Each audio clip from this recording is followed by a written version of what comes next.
وقتی که در خانه حلیمه مادرمان، حلیمه وقتی کمبغل بود آمدن مکه.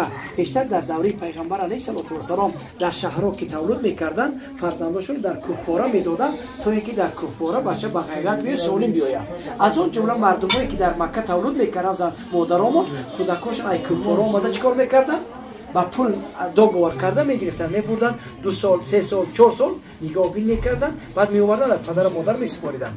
وقتی که امین ابو حاله انا قتی زنش حلیمه که اومدن مکه خیلی چولاک داشتن بیچاره قفا موندن اومدن پدردارا را مادردارا را امراشون گرفتن. همین قدر کوچه مکه دا که گشتن دیگه سبحان الله بغیر محمد یتیم دیگه اون کودک دیگه چی نکردن نیفتن. بعد امراش گفتن که بیا بریم مکه دیگه هفته ها گذشت دیگه ما گرفتن. بعد یه گفتن که سبحان الله ما کوچی نداریم بی فرزند چخیل میریم ما دیگه باید درآمد کنیم یگان چی. بعد رفتن چیکار کردن؟ امین محمد علیه السلام چیکار کردن؟ گرفتن امیر. سبحان الله وقتی که میگه حلیمه من رسول الله را در بغل گرفتم سینه ها ترشیش آمدم سبحان الله هم خری چولاک سوار شدیم ای همه پیش دویده میره پسی خانه همون کوهپاره ده میگه امرها میفرستن که همون خری چولاک نیست میگفتن هم خری چولاک. بس سبحان الله وقتی که رفتن در همون کوهپاره رسیدن بوز داشتن چرت برای جوشیدن دیگه می اومد بوزای حلیمه از صحرا می اومد از سینه‌هاشون چی میبرید؟ شیر. دیگه همسایه میگفتن فرزنداشون که قطعی بوزای حلیمه روان کنید بوزاتون که جای خوب رفته میچرن. یعنی برکت پیغمبر علیه السلام در خاندانشون ریخته. وقتی 2 سال بود شد آوردنش با دوگوار کردن مادرش گفتن که آمینه را گفتن که مادر جان با 2 سال دیگه هم بوده. وقتی 2 سال دیگه برای برکتش گرفتن 4 ساله بود که سبحان الله در پشت خانه بازی میکنه قدر رفیقاش 2 تا لباس سفید آمده 2 تا ملک آمده یک دیگرش پرسیدن که آیا همون محمد امین است؟ گفتن همین. گرفتن خوابوندنش سینه‌اش چاک کردن. او برادرایی که در همون قدشان شیرمک بودن دویده پیش پدر و مادر رضایشان آمدن گفتن که آچه جان پدر جان همون برادری مکه بدگی من محمد 2 لباس سفید آمد همون را خواب کرد چیکاری میکردن. آمدن که رنگ روی پیغمبر علیه السلام چیکار بود؟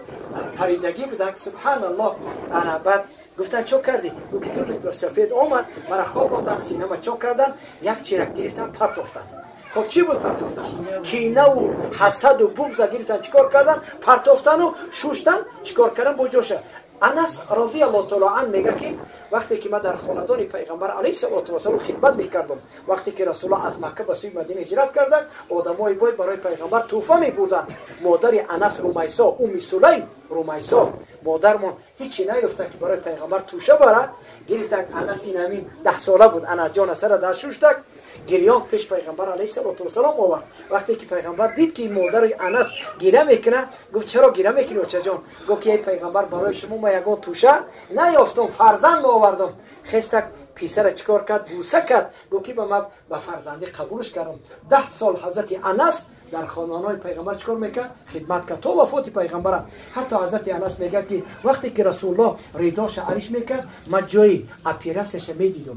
4 بار پیغمبر خدا را جراحی کردگان. یکی در 4 سالگیش، یکی در 10 سالگیش، یکی در شب پیغمبریش، یکی در شب پیش شب معراج رفتن. 4 بار پیغمبر خدا را چیکار کردگان؟ جراحی کردگان. برای چی جراحی کردن؟ با کدام آب شوشتن؟ با آب زمزم. برای مثال در احادیث آمده است که قدر آب زمزم از آب کوثر و بالاتر است. برای چی بالاتر است؟ برای که اگر آب کوثر که آب جنت است اگر آب کوثر قدرش از آب زمزم بالا میشد حتما از جنت آورده دل پیغمبر خدا را با آب چی میشتن؟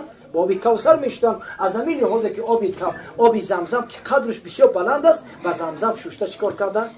تازهش کردن. برای این سبب خداوند جل و علا ما و شما را دوستدار رسول الله بگردانه که خداوند در روز قیامت شفاعت پیغمبر خدا را نصیب ما و شما بگردانه و محمد جان کتی عروسش تویشان برکت زندگی خوب نصیب شما بکنه. السلام علیکم و رحمت